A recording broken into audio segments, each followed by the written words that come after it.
झूठ बात नहीं है। जब राजा परीक्षित के राज चलत रहे उस समय शेर, हिरण, हाथी जितना पशु पक्षी रहे न वो एक साथे एक घाट पर पानी। जुठन में के तीसरा सरदार वो कलश हम देखनी हो कि 5 जने माता जी लोग एक लग बैठल रहलो, 5 जने माता जी आ वो लोग चुपचाप बैठल रहलो। का करत रहलो? चुपचाप बैठल रहलो। जुठन के सरदार कलश बस सबसे बड़हन जुठा तेही बाड़े, सबसे बड़हन जुठा तेही बाड़े। 5 जने माता जी इकट्ठा हो जाए लो आ चुपचाप बैठ के कोनो बात सुने लो, ये संभव। देखिए जब पीछे माता जी लोग आपस में एकदम जमौरा लागल बा, बहनी तू बताओ कहाँ से आयल बानी? तो पहले तू बताओ बहनी तहार घर कहाँ है? आ त का बताई रास्ता में आवत रहनी है तो ठेस लाग गई। तो हम के ठेस लागल, हमहू के ठेसवा वही जा लागल। एक बेर आवल जा सबके भगवान के कीर्तन कई जाओ तत्पश्चात हमने के कथा में प्रवेश करिए। बोल वृंदावन बिहारी लाल की। आज बड़ा सुंदर भगवान कन्हैया के जन्मोत्सव के कथा बा। आज झांकी के माध्यम से आप लोग के देखे के मिली कैसे वसुदेव जी भगवान कन्हैया के मथुरा से गोकुलानंद गांव लेके जातनी, जमुना पार करावतनी। बड़ा सुंदर झांकी बा, बड़ा सुंदर भगवान के सुभर बदैया मंगल गीत बा। आज ऐसा लागे चाहे कि हमनी के 14 में नहीं बल्कि वृंदावन में बैठल बनी। आज जब भगवान के 2 बार नाम संकीर्तन कर जा कि गोविंद मेरो है, गोपाल मेरो है।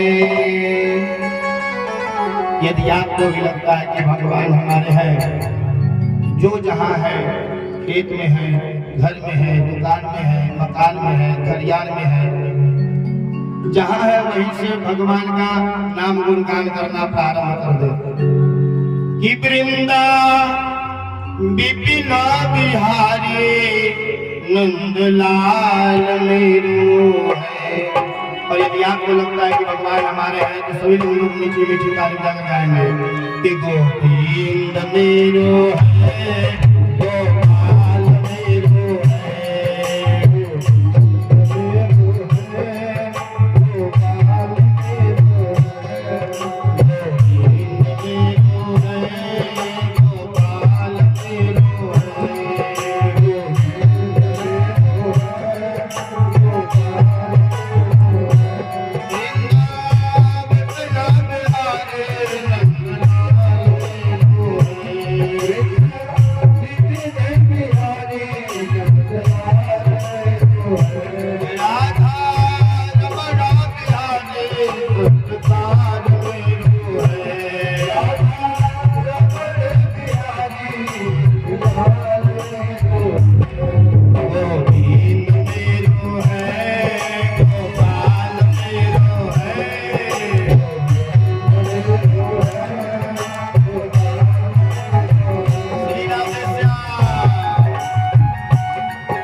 यदि आपके भी लागत होई कि भगवान हमारे में तो सबे के दोनों हाथ उठाए सबे के क्यों वंचित ना रहे। और पीछे के माता जी बर्फ ले ले बानी बर्फ धो दी हाथ उठा के ताली बजा दी ओकरे बाद से जौन बा बर्फ खाए कि गोविंद मेरो है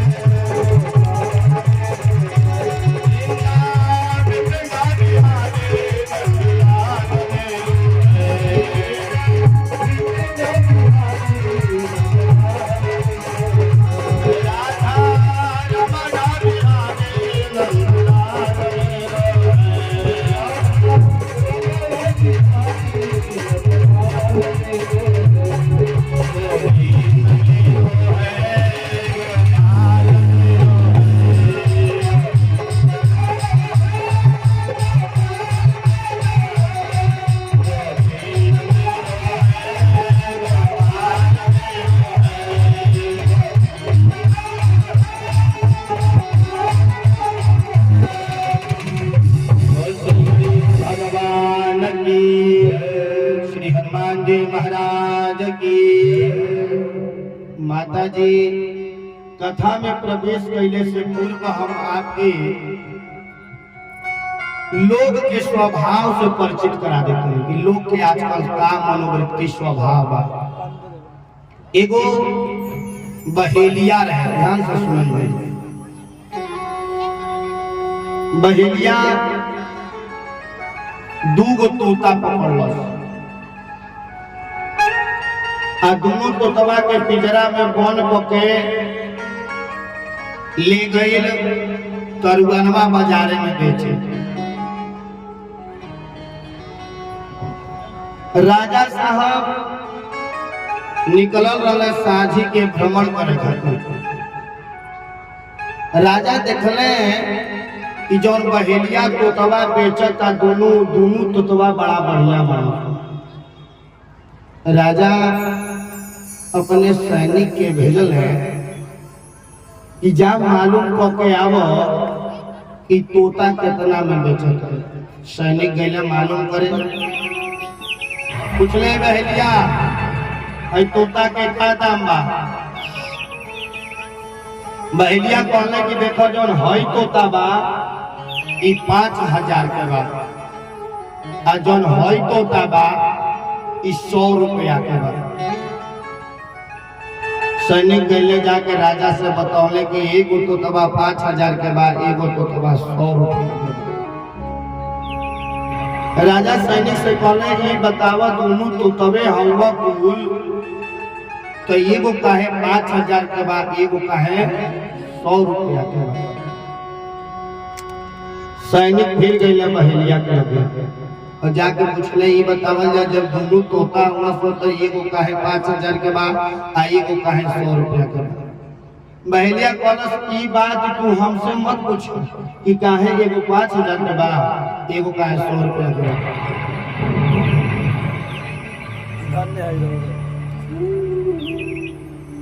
ई बात तू हमसे मत पूछ ई तो तबे कह के बता दे। ई हम काहे के बतावे जाई तो तबे बता दे। सैनिक जाके कहलस कि राजा जी बहेलिया तो बड़ा उज्जट बतिया बता। राजा पूछले का भइल। सैनिक कहलस हम जाके कहलिए कि एगो बात बताव काहे एगो के 5000 दाम बा एगो के काहे 100 रुपया दाम बा। तो कहता ई बात हमसे मत पूछो ई बात तू जा करके तोतवा खरीद के राजा के दे दो राजा के तोतवे बता दिए। राजा कहले जब ऐसा बात बा तो जा तोता खरीद ले आ तनी मूल भाव बोली हो तनी देखिए पैसा कम पड़ जा तनी कम कह दे। हने के माता जी ने दुकानी पे कहीं चल जाइए तो 100 रुपया दाम और जो बता देना तो 70 रुपया में काम नहीं कुछ। सेनापति गईले कहले काम करा दोनों तोता हमको दे दो लेकिन तनी कुछ पैसा कम कर दो। बहेलिया करस देखो है जो 5000 वाला तोता बा न ए तोता में हम के 1 रुपया कम नहीं कर आ जौन है 100 रुपया वाला तोता बा एमे तू कहबा तो 10-20 रुपया छोड़ दे। सेनापति दोनों तोता खरीद ले गेले आ ले जाके राजा के दे देले।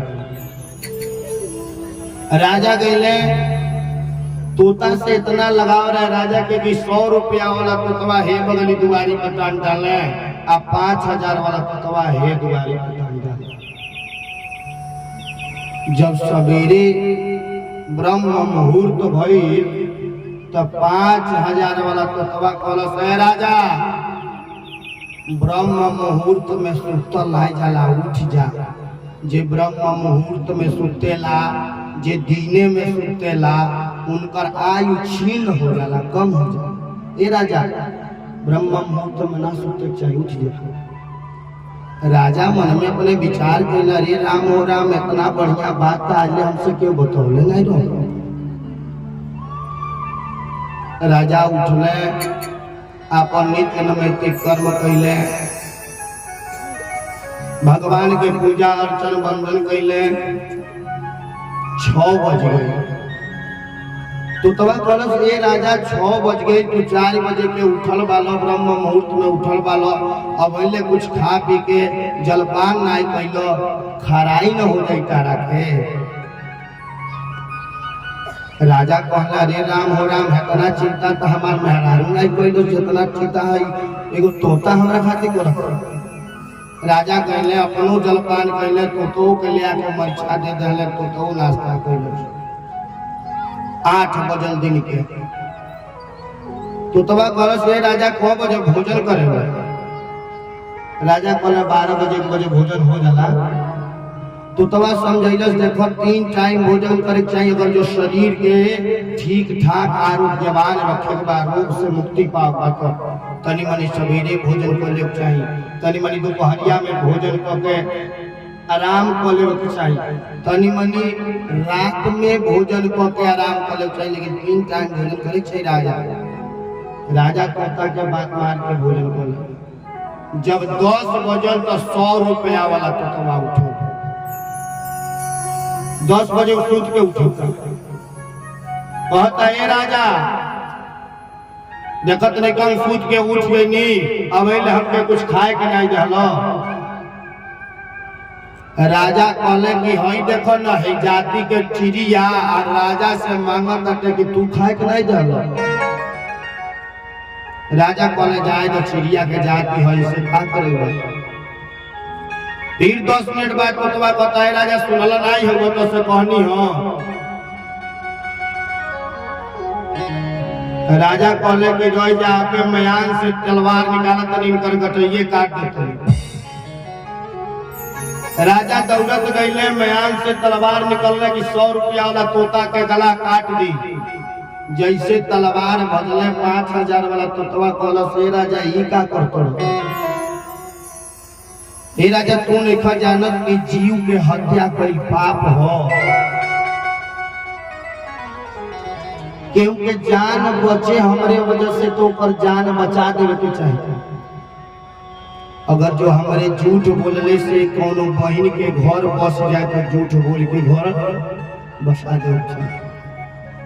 अगर जो झूठ बोलने से गौ हत्या बच जाता तो झूठ बोल करके गौ हत्या बचा लो। तो तमा कौन से राजा तू ना जानत रहो कि जीव हत्या कल पाप हो तो के नरकों में ठिकान नहीं लागे। राजा आश्चर्यचकित में पड़ गए, हाथ जोड़ के कहते कि ये तोता तू के होगा, आखिर तू तोता होगा, इहो तोता होगे, तू काहे इतना सुंदर सुंदर बात बतियाओ तो ई काहे इतना दुर्गुण बात बतियाओ तो। 5000 वाला तोतवा कौलस किया राजा जैसन संगत कइला वैसने गुण अंदर आवे। है जो 100 रुपया वाला तोतवा बा ई सवेरे 10 बजे उठेला आ जहां लोग मदिरा पान करेला वही जाके पेड़े पर बैठेला और मदिरा पान से बचल जो खाए वाला रहेला वही पे खाला। कोई जा लोग गरियावेला, एक दूसरे से लज्जित करेला, उहे कुल सिखले बा। राजा पूछले तू कहाँ रहल? 5000 वाला तोतवा कहल से राजा ई मत पूछो हम कहाँ रहिले। देखो 3 प्रकार के वैराग्य होला राजा, आज तू जान। पहला वैराग होला मरकट वैराग। मरकट वैराग क्या तरीके से कहल जाला? तनिके बाती पर पतोही के बाती में रीस बढ़ गई आ कहनी ऐसा बा आज हम घर दुआर छोड़ के चल तनी वृंदावन में रहो। झोलिया झंझट उठा के गांव के बाहरा जाके बैठल बनी हमार नतिया कौन तर रही हमारे बिना। फिर घोरे चलिए नहीं जाए तो वृंदावन ना जाए। पतोही पूछलस काहे घोरे चलिए नहीं हो तो तहरा खातिर थोड़े नहीं हो, हम नतिया के बिना रोज नहीं पाए तो नतिया खातिर चलिए नहीं।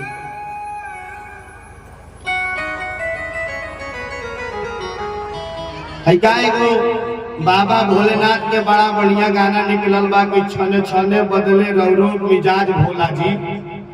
उहे हलिया बाटे यहाँ पाचन के तनिके देरी में खूब बढ़िया घंटी बाजत रही, भगवान के आरती होता चाहे अम्बे गौरी। आज जो माता जी मनोकामना पूरा नहीं कैली तो बिहान से हम माई के दुआरी के गोड़ लागे जेबे नहीं करे। मनोकामना पूरा कर दिली तो मार कराई हो जा छोड़त। ई मरकट बैराग। मरकट बैराग खाती एक जाने कभी कहले बड़े महाराज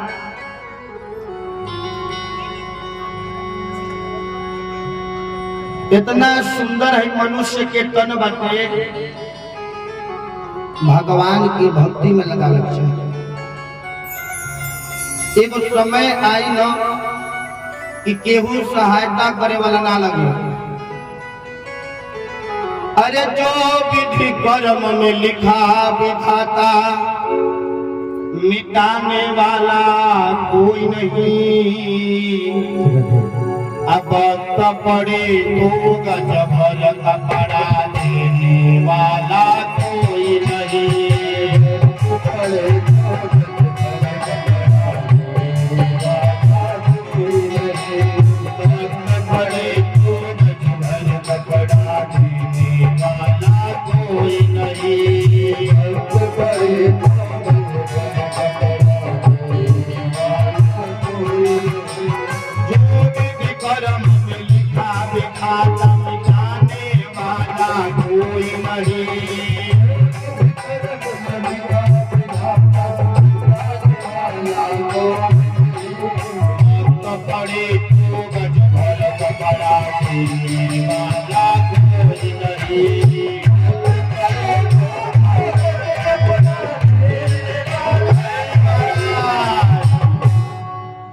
मरकट बैराग के त्याग दीजा। आपन परिवार होला। जब अपने घर में लोग लड़ाई को पतोहिया से अलगे, लइकवा से अलगे, मर्दा से अलगे रही है तो दूसरा का घर में हस्तक्षेप करबे करी कि नहीं करी। एगो बड़ा सुंदर कवि कहले बड़े कथा से हटके बात बताओ तनी कि भाई से भाई लड़े, अरे लड़वले पड़ो सबा तमन ही के पड़ी की जमन में के तो सबा मन ही के पड़ी की जमन में के तो सबा।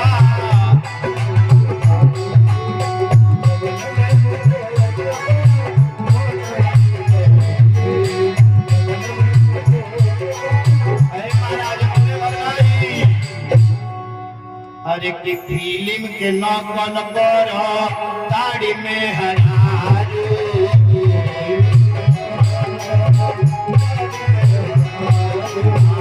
फिल्म के नकल कर ताड़ी में हरारू,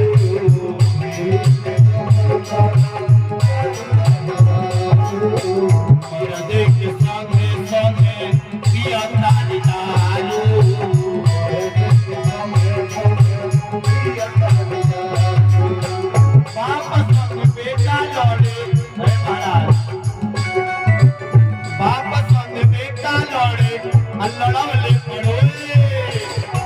लड़वले पड़ो सबा कि मन ही के पड़ी की जमन में के तो सबा मन ही के पड़ी की।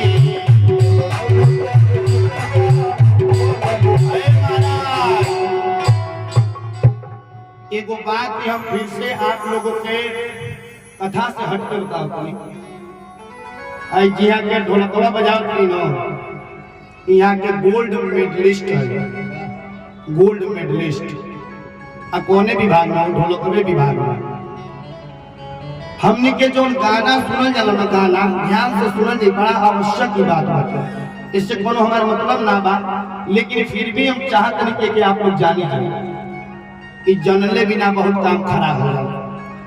यहाँ के गोल्ड मेडलिस्ट है, या जितना गाना आप लोग सुनल जाला, चाहे हिंदी होके, चाहे भक्ति होके, चाहे भोजपुरी होके, एगो गाना के शूट करे खातिर, माने गाना 5 मिनट के बनावे खातिर 5-5, 10-10 गो होइसन ढोलक लागल रहेला, 5-5, 10-10 गो होइसन आर्गन लागल रहेला, गिनती नहीं कि कितना पैड लागल रहेला।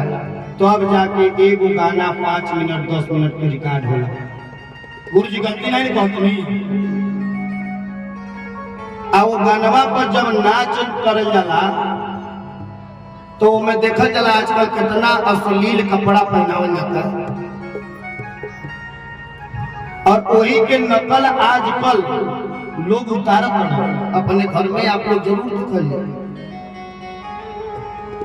दूसरा बैराग तोतवा बतौलस कि शमशान बैराग होला। शमशान बैराग के कहल जाला, जानते नहीं जा।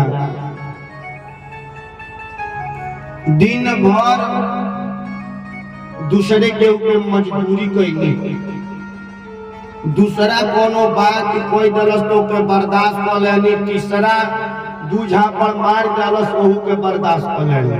आ घरे आ गई, घरे आईनी बैठल बानी भोजन करे खातिर, पत्नी खूब बढ़िया थाली में भोजन लेके आवत, दाल में तनी जीरा के छौंका लेके लागल, ओकरा खातिर थरिया सामने से फेंक देले, डा थरिया तो थरिया फेंक देनी। आ पत्नी के इतना मार मरले बानी कि वही मारी बुझा करी पत्नी मर जाइए। घर में टीवी बाटे 25 इंची 30 इंची के उठा के पटक देनी, 30,000 40,000 के जो टीवी रोल टूट के खत्म। भोजन बनत बाटे चूल्हा पर, 20 बार बस चूल्हे उठा के फेंक देगा, ना चूल्हा नहीं ना भोजन बनी। एक शमशान बैराग हुआ। और जो तीसरा बैराग है महाराज, अगर जो वो जीवन में ना बानो तो वो व्यक्ति आदमी ना बा। तीसरा बैराग होला सच्चा बैराग। और सच्चा बैराग में कहल बनो कि अमृत है हरि नाम जगत में,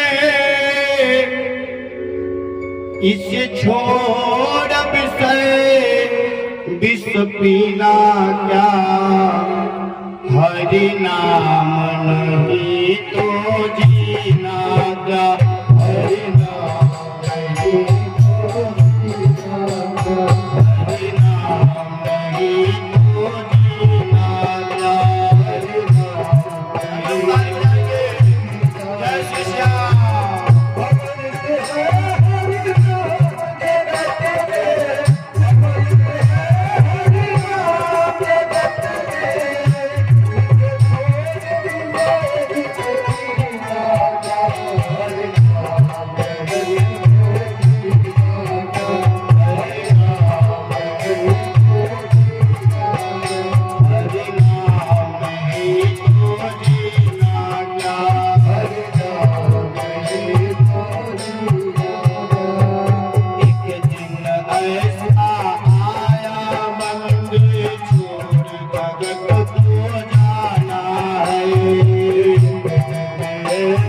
बताएं कि अगर जो मन में मनावता ना बा, हे शरीर में केहू के प्रति दया ना बा, केहू के प्रति प्रेम ना बा, तो मनुष्य के तन पावल बेकार बनना। ये बताएं इतना भारी यज्ञ होता है, आज धीरे धीरे यज्ञ के 30 तारीख हो गई, 26 तारीख के यज्ञ नारायण भगवान की पूर्णाहुति हो जाए ना हो जाए। 26 तारीख के यज्ञ नारायण भगवान की पूर्णाहुति हो जाए। जो टेंट लागल बाटे, टेंट वाला भैया अपने घरे चल जाइए। ये बताई टेंटवा लागल बाटे तो इनकर विदाई हुई तब घर बजे। बाजा वाले भाई साहब को बजाओ तो अब बहुत बढ़िया बाजता, बहुत अच्छे बाजा बजा। हमें कौन समस्या है, दूर आने यहाँ के बजाओ तो जब यहाँ के घरे जाए तो यूं के विदाई नहीं चाहिए। लाइट वाले भैया जो है इन्हों को विदाई करे कोई, यज्ञाचार्य जी जाए उन्हों के विदाई करे कोई, कितना विदाई करे के बाद दूर दूर से संत महात्मा आइल बाने। भंडारा करे के बाद 26 तारीख के सबके यज्ञ नारायण भगवान के दरबार में अपन अपन सहयोग भी बनावे बा और 26 तारीख के पूर्णाहुति हो जाए। आज 23 तारीख हो गई, तो आज के दिन और पूर्णाहुति के दिन छोड़ दिया जाए तो मात्र 2 दिन बाकी नहीं बा। अवसर बीते मन को चुकी है। आपकी को बात हम बताओ तो फिर हमने की कथा में चल जाए कि जौने व्यक्ति के अपने शरीर में हड्डी से प्रॉब्लम होके न, ऐसा बुझात होके कि निरंतर गोड़े में दर्द बनल रहता, हमेशा कमर दर्द बनल रहता, या फिर ऐसा व्यक्ति जेके घर में बारंबार केहू के हाथ टूट जात होके, गोड़ टूट जात होके, हड्डी टूटत फूटत होके, वैसा व्यक्ति के सूर्य कमजोर रहे, वैसा व्यक्ति के सूर्य कमजोर रहे, वैसा व्यक्ति के का करे चाहिए कि यज्ञ में या फिर कहीं चावल के सहयोग कर दो। पहले हमारे तरफ से यज्ञ में भंडारा में चावल बना दियो, वही चावल के जो प्रसाद बनी तो सूर्य भगवान सही हो जाए। दूसरा ग्रह आवे चंद्रमा। चंद्रमा नस संबंधित बीमारी उत्पन्न करेला, जेकर चंद्रमा कमजोर रहे उनके नस से बीमारी हो जाला। जेके ऐसा लागत होके कि हमरा न्यूरोलाइज प्रॉब्लम बा, नस से संबंधित दिक्कत बा, उ भंडारा के दिने दूध के सहयोग कर दे, चीनी के सहयोग कर दे, देखल जा चंद्रमा ठीक हो जाए। आ एक बेर के सहयोग कैले से नहीं ठीक हो जाए, बार बार करे। तीसरा ग्रह आ गए देखल जा मंगल, जेके बार बार चोट चपेट लागत होके, एक्सीडेंट होत होके, अनावश्यक गिर जात होके, भूमि संबंधित विवाद होके, मर मुकदमा चलत होके, ऐसा व्यक्ति के मंगल खराब होला। ये व्यक्ति के चाहे कि मंगल खातिर तिल दान कर दे, आलू दान कर दे, सब्जी दान कर दे। लोग जितने खाई उतने मंगल ठीक रहे। मंगल के बाद आ गए बुध। बुध ग्रह जगर खराब होले का करेला जानतनी? खजुआर बनले रही, हेने खजुआवा, हेने खजुआवा, हेने खजुआवा, अन्ना खजुआवा तो हेने कहीं दाना निकल जाई, हेने कहीं दाना निकल जाई, कोई हेने दाना निकल जाई, दाने दाना। बुध कमजोर बा। जेकर बुध कमजोर होके ओके का करे के जानतनी? तेल दान करे चाहिए। तिलो है तेली में पूरी छान के अब भक्त लोग के खिया देता कि हमरो बुद्ध तो ठीक हो जाए, खुजली से आराम हो जाए। बुद्ध के बाद से कौन ग्रह आवेले? बृहस्पति। बृहस्पति जेकर ग्रह खराब हो जाला उनके जानतनी मधुमेह बीमारी हो जाला, शुगर के।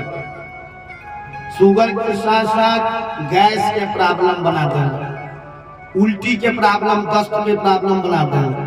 ऐसा लोग के चाहिए कि दाल दान कर दे।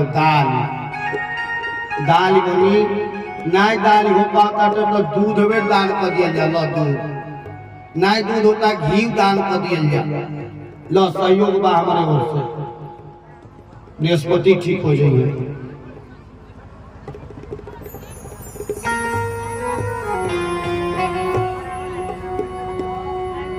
अब बृहस्पति के बाद से कौन ग्रह होले? शुक्र। जेकर शुक्र खराब होले न ओके बड़ा समस्या होला। आ शुक्र ज्यादातर हे विभाग के लोग के ज्यादा खराब मिलेले। आप लोग कबो जाइल जाई न डॉक्टरी में, हेन्ने के विभाग कबो जाइल जाई डॉक्टरी में, चाहे हेन्ने के कन्नो के, अगर जो डॉक्टर कोई डाले कि गर्भाशय में शुक्राणु संबंधित दिक्कत बाटे, लड़का फैका भैले में शुक्राणु कम बने, शुक्राणु की संख्या कम बनता, तो समझल जा डायरेक्ट शुक्र कमजोर बने। उनकरा खातिर का करे चाहिए कि रुपया पैसा खूब दान करें। जितने रुपया पैसा दान कर जाए उतने शुक्र मजबूत हुई है। शुक्र के बाद से कौन ग्रह आवेले? कौन ग्रह आवेले? किशोर भैया। वो तो हमारे भैया हुए, ग्रह थोड़ी ना हुए। शुक्र के बाद से शनि ग्रह आवेले। जेकर शनि ग्रह प्रबल रहे ना उजान तनी गोड़ में तूर दी है, लंगड़ हो जाए, अनाशय गोड़ में दिक्कत बनल रही। काम धीरे धीरे होई, ऐसा लागी कि रुपया आज मिल जाये, बोला दिलवा तो रुपया पैसा दे दी। जब पहुंचने के बाद से उका कही आज हम बस्ती में फंस गई बानी, ऐसा बा गोरखपुर बिहाने पहुंचब पैसा तो कभी नहीं मिले। ऐसा लागत रहा अजबी मिले लेकिन नहीं मिले। वैसा आदमी के का करे चाहिए? जग्गी में, अनुष्ठाने में, चाहे कबो कपड़ा दान कर दो चाहिए। लो है कपड़ा, है सरसों के तेल ले लो, आई करिया कपड़ा खूब बांट लाई पहना हो। ओकरे बाद से आवेले राहु। राहु और केतु के एके में हम आपके बताओ तनिया, बहुत आसानी से आप लोग जान लीजिए। सूर्य ग्रहण और चंद्र ग्रहण के नाम तो सबे सुन ही हुई। जब राहु केतु के बीच में सूर्य चल जाले ना तो सूर्य ग्रहण लाग जाला। आ जब राहु केतु के बीच में चंद्रमा चल जाले तो चंद्र ग्रहण लाग जाला। सोचल जाओ जब ये राहु केतु सूरज चंद्रमा के नैखन छोड़ो तो हमारा के अरोरा के छोड़ी है।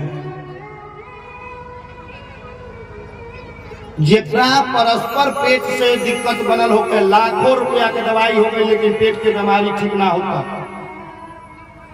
सर में हेकरे ऊपर हमेशा दिक्कत बनले रहता, बुझाता कि मुड़िया में अंदरवा कुछ करबलाता, बुझाता हम मुड़िया फाट जाई।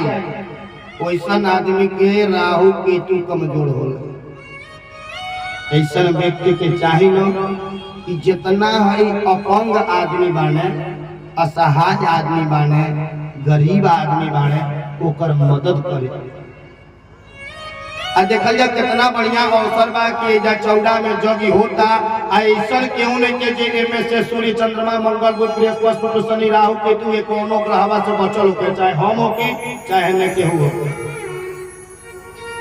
26 तारीख के भंडारा बा, ना कुछ हो पाता तो यही भंडारा में कुछ न कुछ लगले हाथ में दान हो जाए। लो हमरे ओर से दूध बा खीर बनवा लियो, लो हमरे ओर से चीनी बाटे डलवा दियो खीरी में, लो हमरे ओर से चावल बा खीरी में, आज हमरे वहाँ चावल की खीर बनी, लो पंचमेवा बा डलवा दियो, अला हमारे ओर से तेल के सहयोग बा, आलू के सहयोग बा, गोभी के सहयोग बा, मटर के सहयोग बा, टमाटर के सहयोग बा, मरचा के सहयोग बा, पत्तल के सहयोग बा, गिलास के सहयोग बा।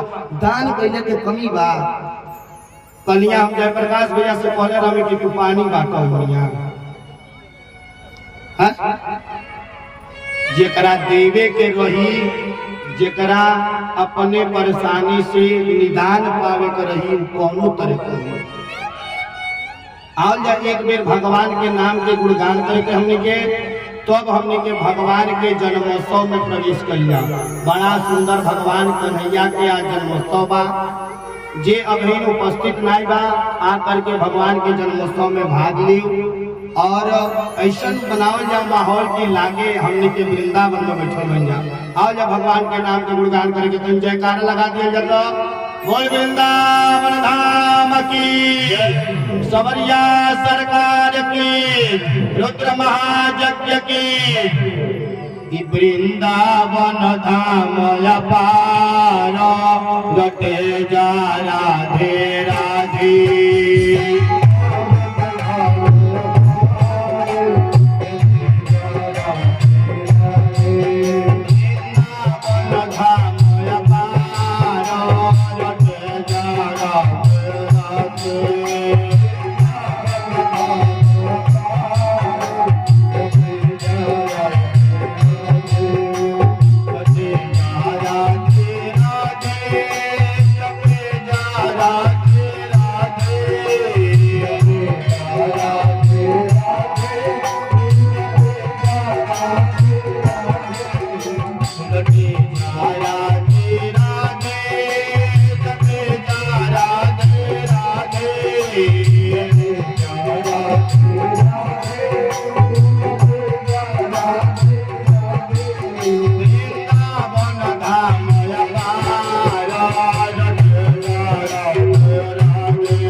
जानल चाहता कि राधा नाम की महिमा का हो, हाथ उठा मतलब जे जानल चाहता कि नाम की महिमा का हो।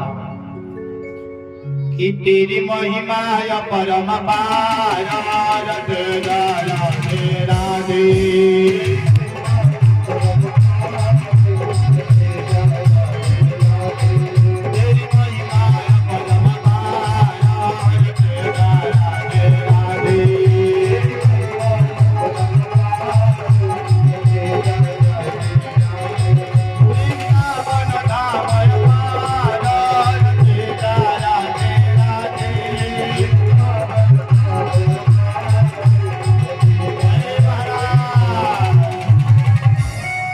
भैया हमने के चंद्र वंश के कथा में प्रवेश किया कि शुरू हो रही है कृष्ण कहानी।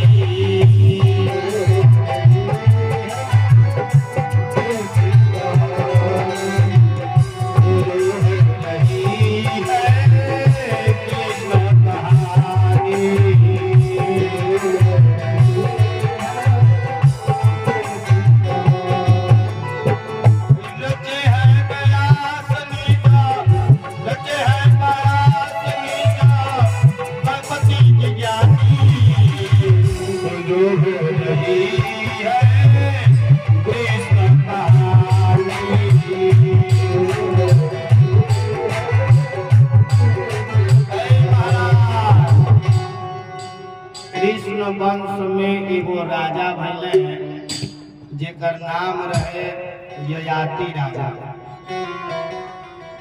ए राजा के विवाह शुक्राचार्य के लड़की देवयानी के साथ भइल। ययाति राजा के पुत्र भइले जेकर नाम रहे देवमीढ़। ए देवमीढ़ के दूगो बियाह भइल।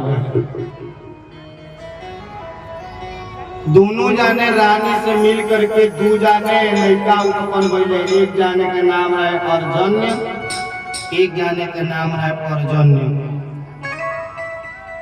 अर्जन्य और पर्जन्य दोनों भाई से मिल के 9 जाने पुत्र भइले। ये 9 जाने के नाम 9 नंद से जानल गए। ये 9 जाने नंद ओई में मथुरा के राजा रहले सूरसेन जी और उग्रसेन जी।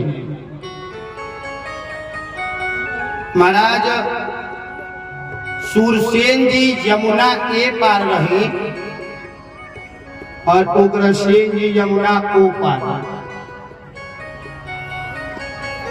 सूरसेन जी के एक जने पुत्र रहले, ध्यान से सुनल जा, बड़ा सुंदर भगवान के जन्मोत्सव। उनकर नाम रहे वसुदेव। उग्रसेन जो राजा रहले उनकर पत्नी एक दिन गर्भा अवस्था में भ्रमण करे चली गई, घूमे गई। वही समय एगो राक्षस रहे जेकर नाम रहे दुर्मिल राक्षस। दुर्मिल राक्षस उस समय देख लेलसन। उग्रसेन के पत्नी बूझ नहीं पैली कि हमके राक्षस देखता। आ जब भ्रमण करके अली आ धीरे धीरे उनकर दिन पूरा हो गई तो खूब सुंदर एगो बालक भइल।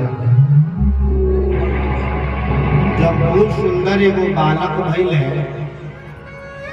उग्रसेन जी सब जगह न्योता भेजवावे लगे छठियारे बढ़े के कि बड़ा ढेर दिन बाद हमरा लड़का भइल बा। सब नगर में सब गांव में न्योता बटाए लागल। स्वर्ग लोक में, मृत्यु लोक में, पाताल लोक में न्योता पढ़ के देवता लोग, अग्रगण, नारद ऋषि आदि अइले। ओही में ज्योतिषी जी जब पहुंचने लो तो ज्योतिषी जी कहने कि ऐ उग्रसेन जो लड़का बा न ई बड़ा दुष्ट लड़का हो।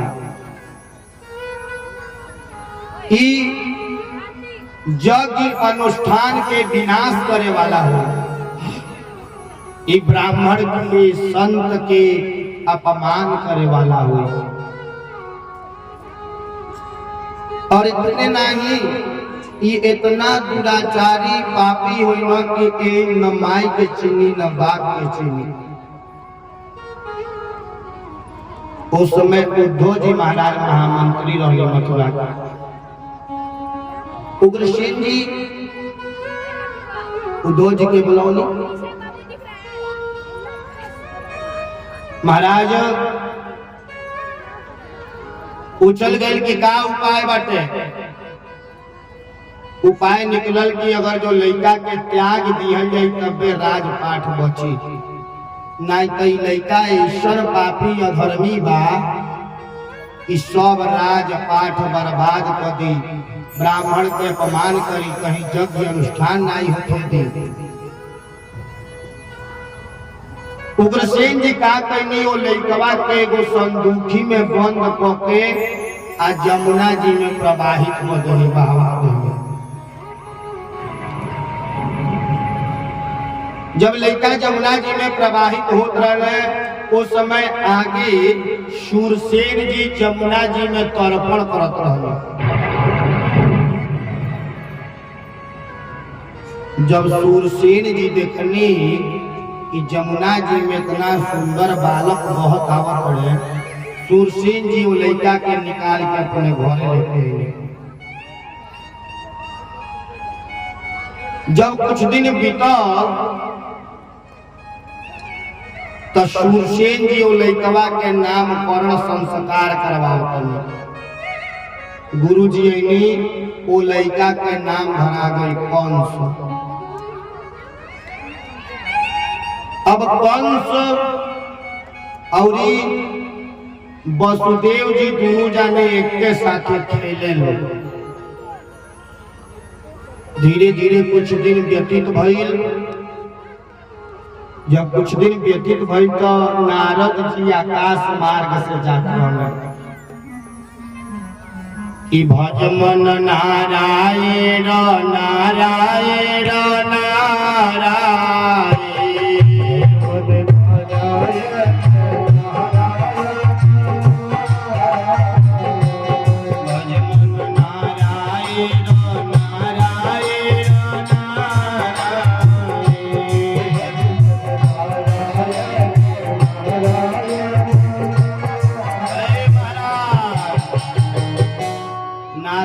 नारायण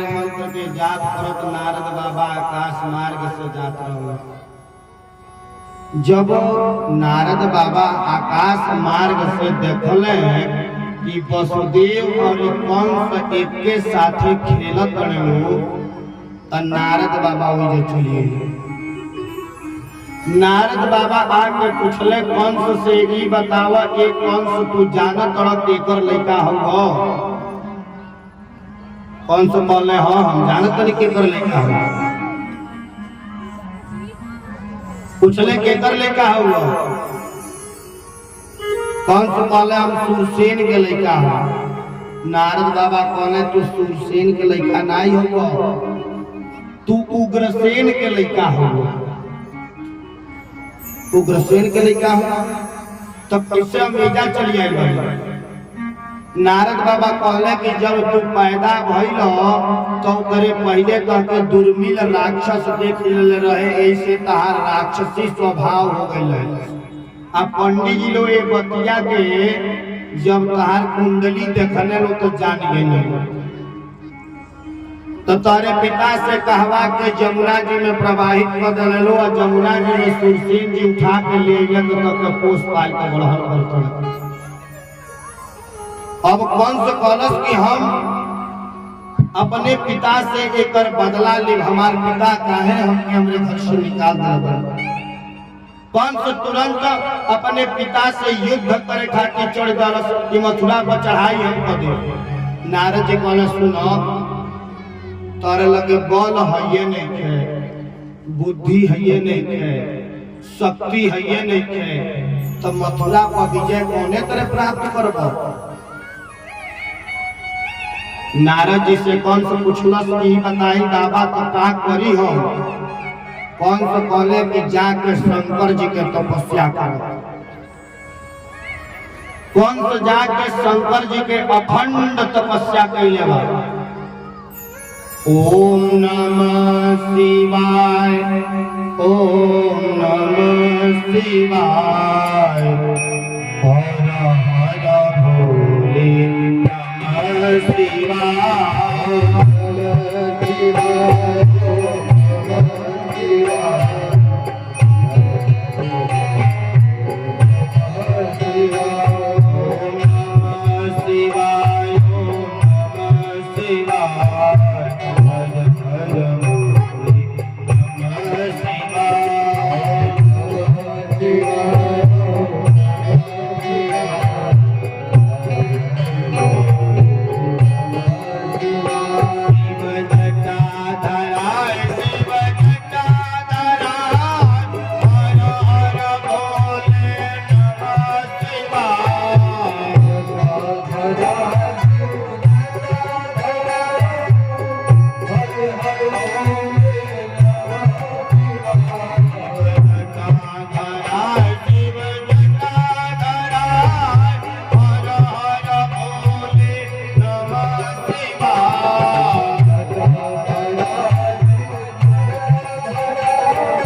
अखंड तपस्या भगवान शंकर जी के कैला। शंकर जी खुश होके कहले कि हम कर तपस्या से बड़ा प्रसन्न बानी, हमसे वरदान मांगे। कंस उस समय भगवान शंकर जी से एगो धनुष मांगे, वो धनुष के हम जैसे युद्ध करी वो हमसे पराजित हो जाए। भगवान शंकर जी धनुष दे दिले। वो धनुष के लेकर कंस जितना राक्षस रहे सब राक्षस के बोलौलस, मीटिंग बैठल, उतना वही में आई रहे, किरणावर्त आई रहे, अघासुर बकासुर, एक से एक राक्षस पहुंचल बारे। कंस कलश हमनी के आज रात्रि के योजना बनल बा, बेने मथुरा पर चढ़ाई बोल दे बा।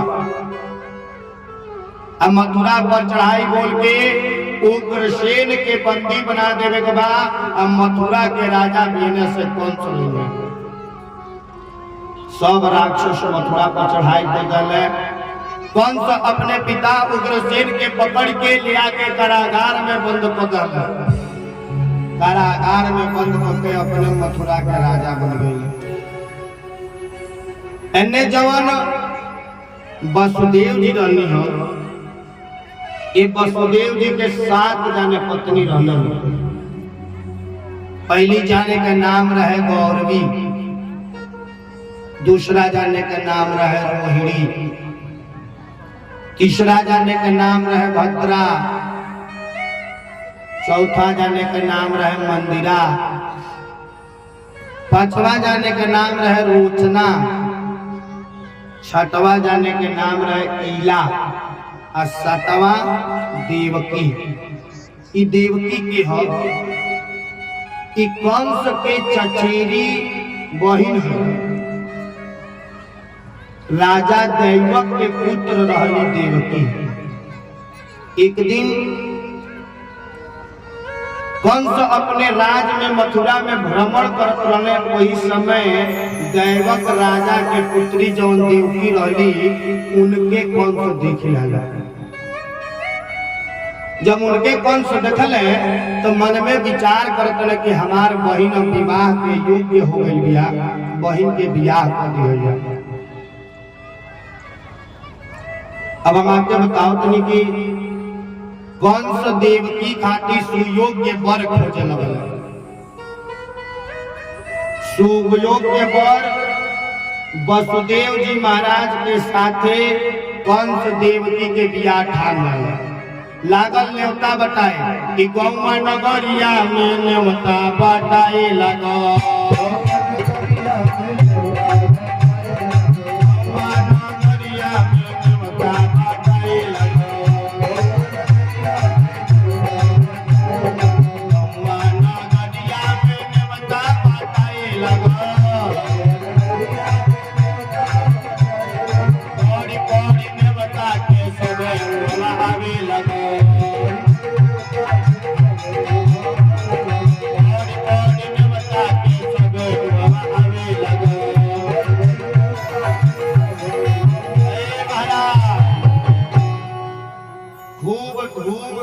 से कंस अपने बहिन के बियाह देवकी के बियाह वसुदेव जी के साथ को दिला। विदाई के समय आए, जब विदाई के समय आए न तो कंस एकदम झरझर झरझर रोत रहे कि कंस के अखिया से लोरवा गिरे लगा।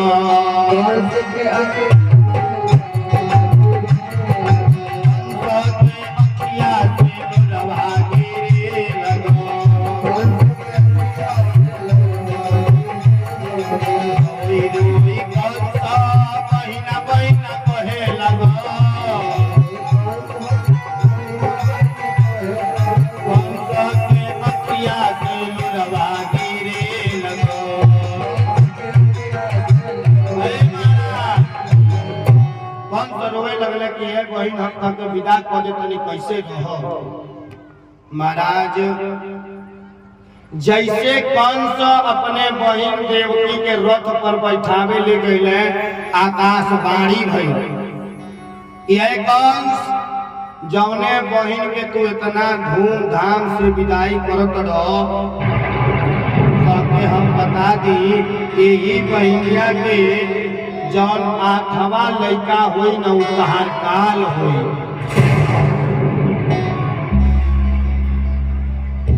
जब कंस सुनले आकाशवाणी कि आठवा गर्भ हमार काल हुई, कंस कहले न रही बास न बाजी वसूली, न हम देवकी के विदाई करब आ न आठवा गर्भ रुकी न लड़का हुई है न हमके मरी है।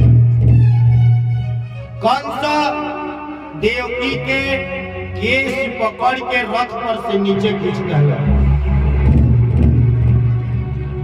म्यान से जब तलवार निकलने न कि आज हम देवकी के वध पदे, महाराज वहां वसुदेव जी कंस के हाथ पकड़ ले,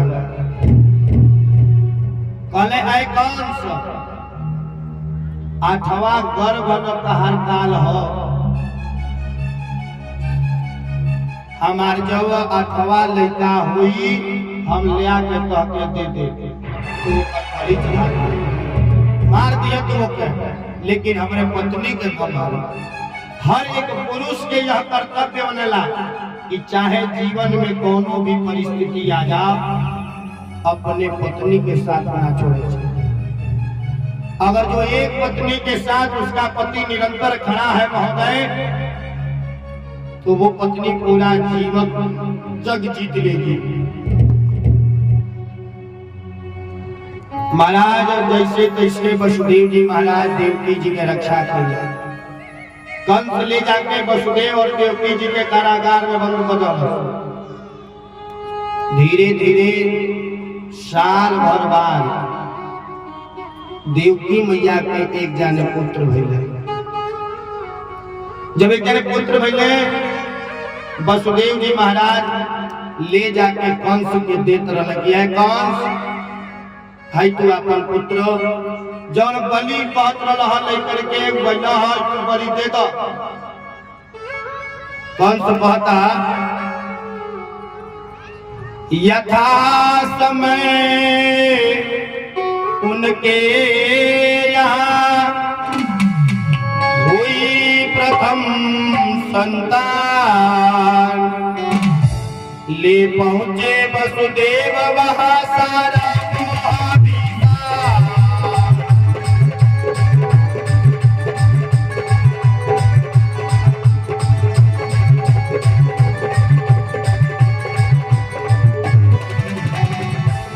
महाराज सोची कितना पत्थर के करेजा इतनी बड़ा वसुदेव जी महाराज बनौले बानी कि जैसे पहला बालक पहले ले जाके वसुदेव जी महाराज कंस के देते हैं।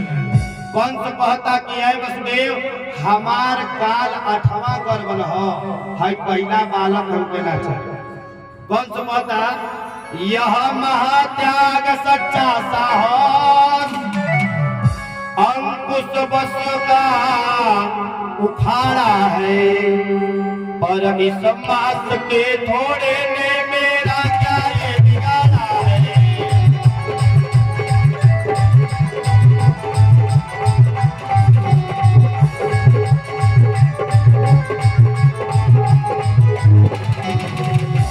निष्कारण इसे न मारूंगा, ले आओ इसका सुख पाना। आठवां गर्भ जब पैदा हो तब उसे यहाँ पर ले आना।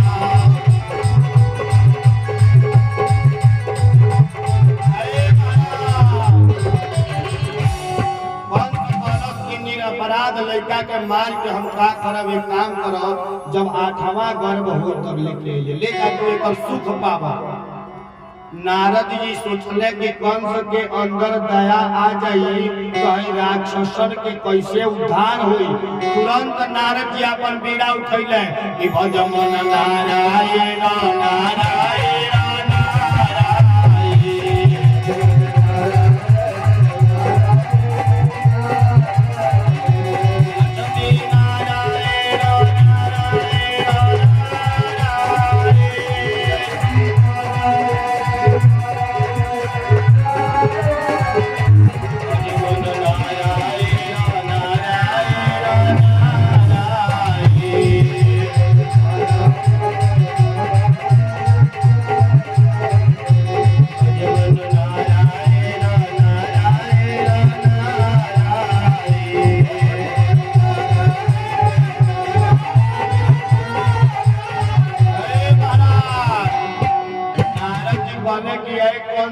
का करत रहो।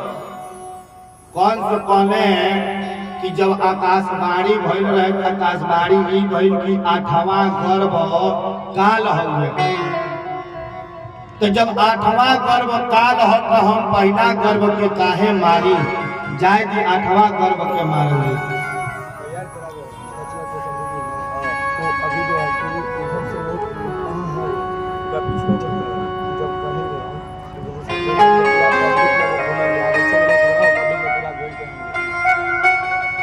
बड़ा सुंदर झांकी बाटे आज देखल जाए कि जैसे वसुदेव जी महाराज भगवान कन्हैया के टोकरी में धो कर जमुना पार करा।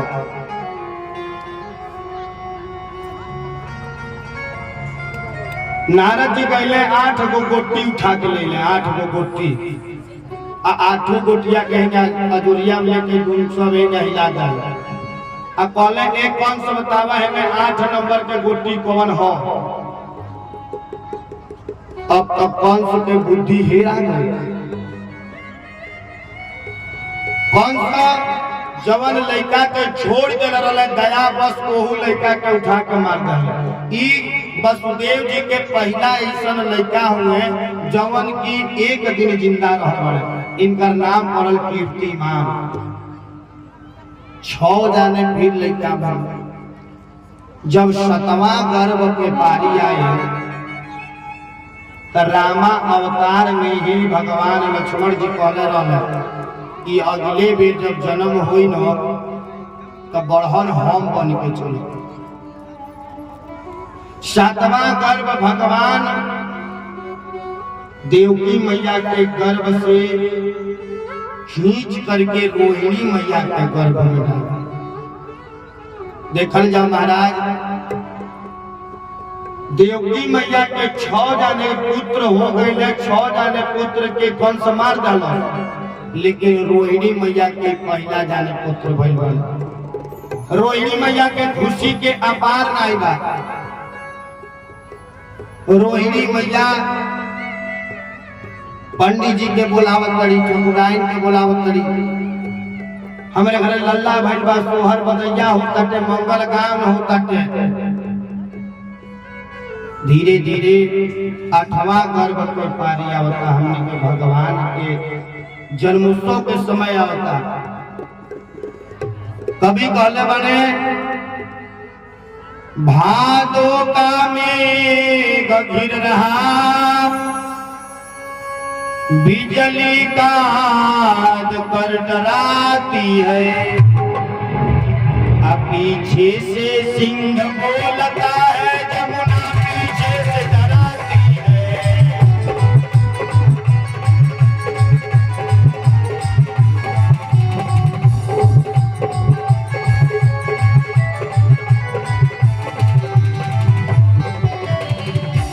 बढ़ती जमुना में त्याग वीर, ज्यों त्यों कर कदम बढ़ाते हैं, संसार भार रखने वाले सूख में सुखड़े जाते हैं।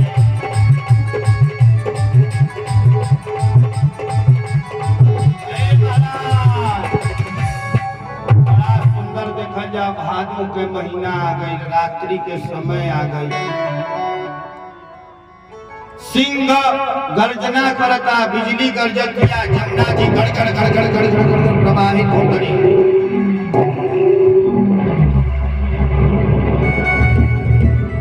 भगवान के जन्म के समय होता है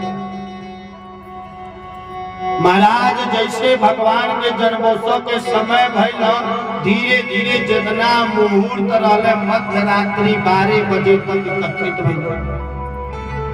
आश्चर्य हुआ पर कह न सकी, ऐसा कुछ प्रेम प्रमाद बढ़ा। क्षण भर में जसोदा मंदिर से बाहर वासुक संवाद बढ़ा।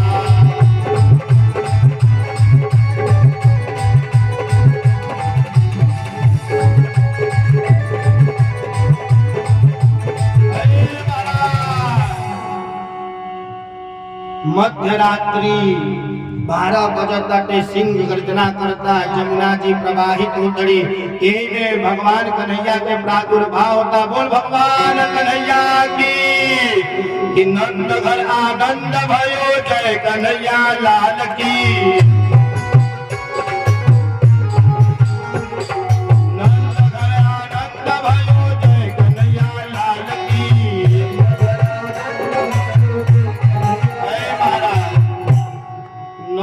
आनंद थोड़े नवीन भइलो अब तो जेली में भगवान के प्रादुर्भाव भइल बा। देखत नहीं रोने पाछो सोहर अपेगा देव जा आ कंस जाग जाए तो भगवान के बहरऊ नहीं निकले और जब कंस निकले नहीं दे तो दर्शन कैसे होई। के चाहता कि भगवान बाहर निकले तो हाथ उठाओ जाता जेल से बाहर भगवान के निकालना चाहता। एक बार जयकार लगा जाए बोल श्री कृष्ण भगवान की।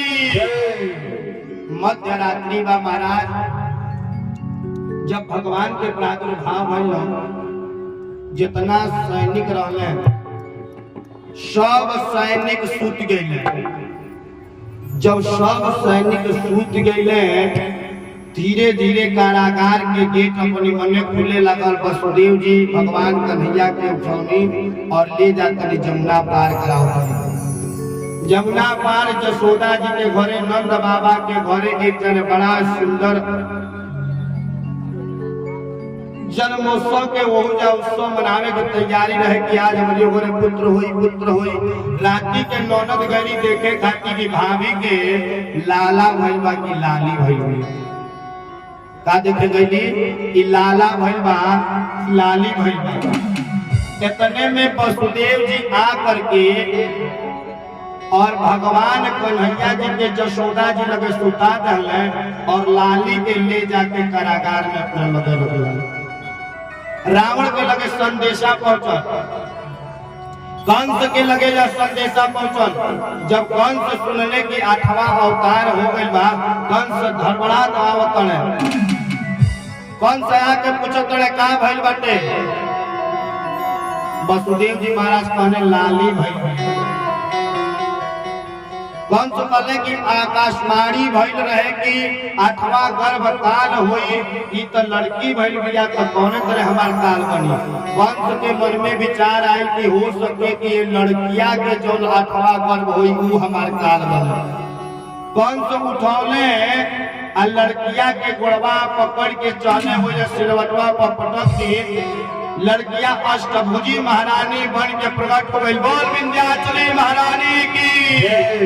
ये विंध्याचली देवी है आकर के विंध्याचल में बैठल बाड़ी।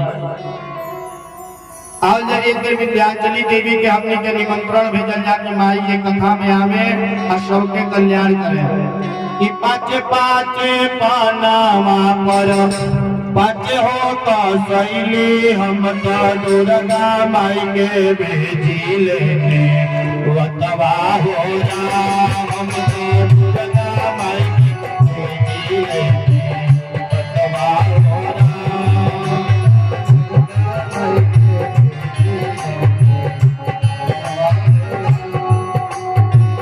पाँच पाँच पानावा पर पाँच हो तो सैली हम तो दुर्गा माई के भेजी लेके वतवा हो जा।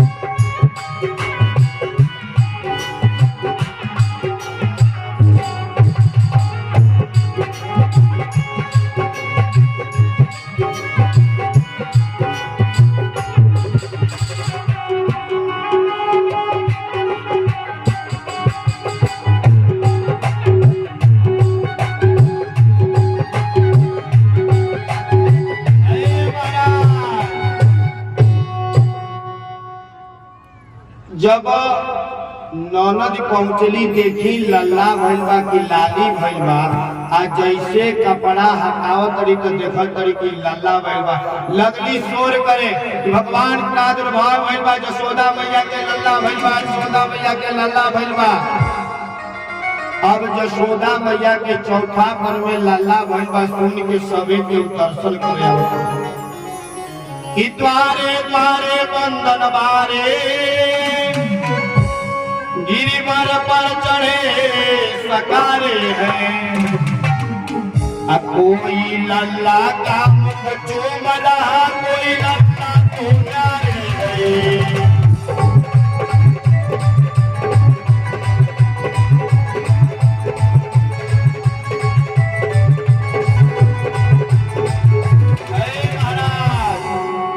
भगवान के जब देखल गई यशोदा मैया के लगे तो सवे के हो द्वारे द्वारे घरे घरे अपने अपने बधाई बजावता कि यशोदा के लाल भइल बा चौथा पर में यशोदा के लाल भइल बा चौथा पर में।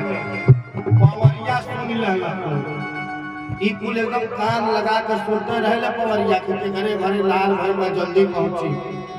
और औरो पाचन तैयारी बना ली जाता है बिना सोहर की मोह अच्छा नहीं लगता बिना मोहर की मोह अच्छा नहीं लगता।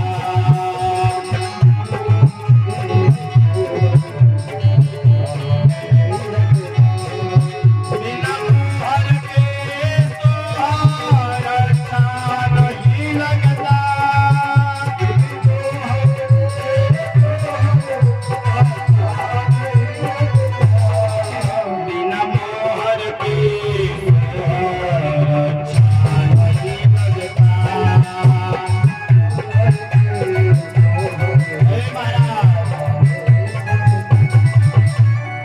चाहता कि सोहर होते आहा बाबा माता जी लोग आगे रही। हाँ तो सोहर में मोहर चाहिए तब पारा पारी हम सोहर प्रारंभ करते नहीं आप लोग उठ के आ जाए जा। पवरिया पहुंचल बा पहला नंबर कहता कि राजा जी खजनवा देगा रानी होगा हनवा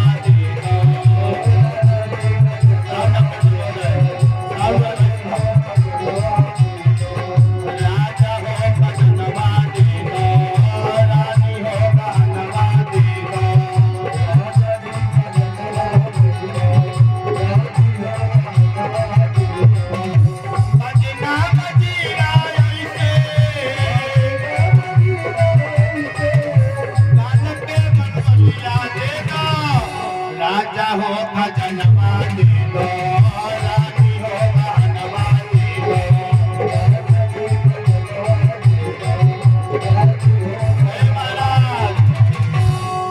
पहला पवरिया रहे दूसरा पवरिया ननदी जौन रहली भूज बन गई जो ननद रहली ननद कहते हम इधर नहीं मानब रुपैया मांगे ननदी रुपैया मांगे ननदी रुपैया मांगे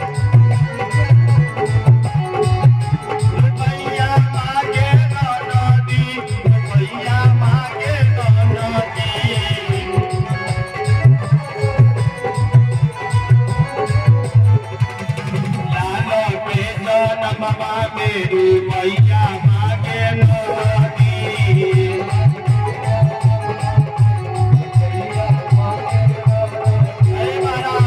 पांच आदमी हन्ने से और 5 आदमी हन्ने से भगवान को बधाई लेने चलिए जाती हो। चाचा की तरफ से 100 रुपया भगवान के जन्मोत्सव में। आज हमने जितना भैया जलेबी बेचत रहे मूंगफली बेचत रहे चाट बेचत रहे देखत नहीं के करे उस बधाई आवता और वीरेंद्र रमेश मदेशिया चाउमीन बर्गर आदरणीय देखल जाओ सबसे पहले बलिया कहले रही तो भैया आज बचा के धरे रहे रमेश जी चाउमीन वाले भाई साहब बर्गर वाले भाई साहब की तरफ से 51 रुपये माता जी की तरफ से 22 रुपया। 5 आदमी हन्ने से और 5 आदमी हन्ने से आ जाएंगे कि भूवर भूवर बार रे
अबे अपने घरे सोहर बधैया होके तो हेने के लोग चुपचाप बैठल रही, चश्मवा लुटा दी निकाल के।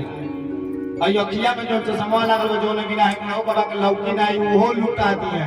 लेकिन ये जब भगवान के जन्मोत्सव होता तब चाट वाला भैया एगो लेके आइल बाड़े, बाकी सबे दुबुक के बैठल बा। कोई पंडित जी हमरा के बोला भाई माता जी रो न रहे तो जगिए सफल नहीं हुई।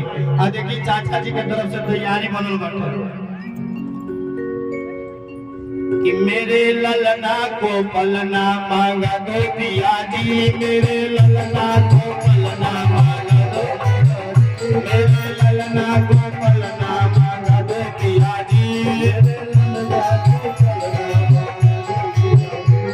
मांगा दो पिया जी हो मांगा दो पिया जी, मेरे ललना को पलना मांगा दो पिया जी।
खाली चाट वाला भैया के मतलब का भगवान से भाई बाकी है।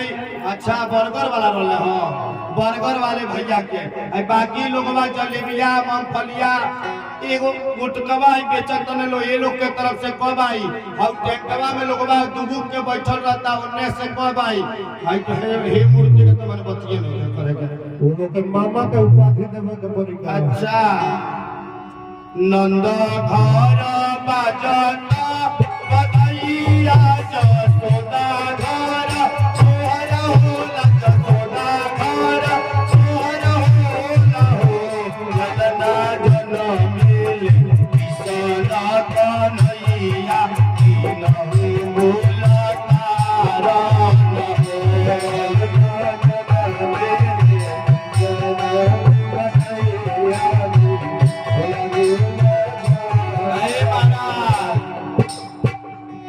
बस हो गई भगवान के बधैया हो गई। एहने से लोगवा एकदम सोच के आइल बा आज एगो 100 के नोट मात्र हमरा लोकल बा।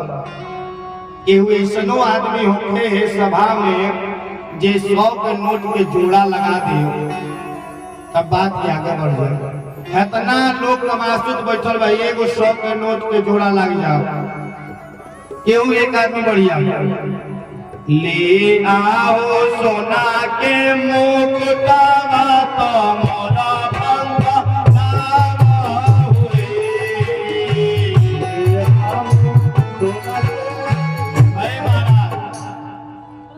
आपके तरफ से ना मांगल जात रहा हमने से मांगल जात रहा का नाम है आपके बाबू के नाम का हो? लड्डू गोपाल जी। देखा जाए लड्डू गोपाल जी के तरफ से भगवान के दरबार में 100 रुपया हेने से केहू मूर्ति ऐसा नहीं बाटे जे 100 रुपया के जोड़ा लगा दे। हेने से केहू एक आदमी के जोड़ा लगा दे तो कि लाला नाचारी घन बजत बधैया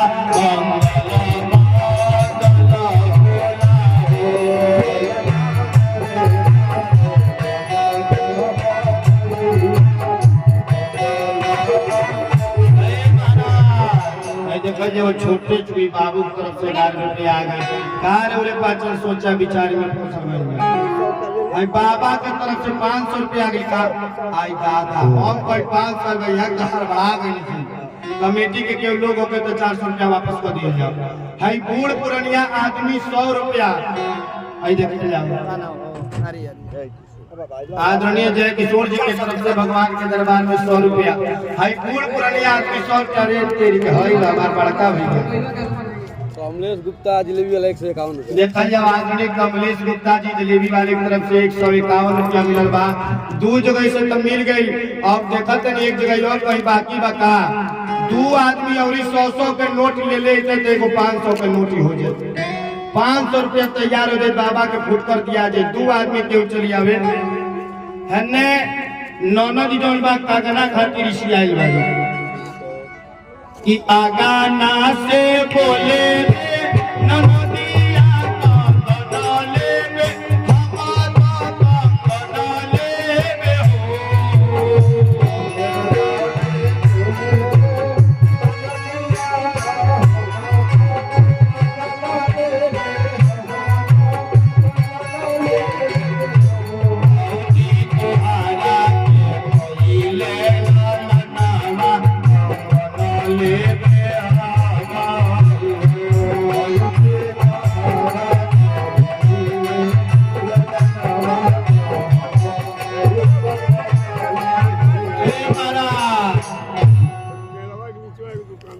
अब पेड़वा के निचवा से दुकानदार वाले भैया के तरफ से 51 रुपया आयल बा।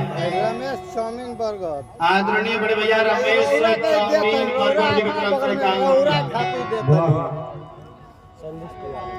आदरणीय संदेश तिवारी जी की तरफ से भगवान के जन्मोत्सव में एक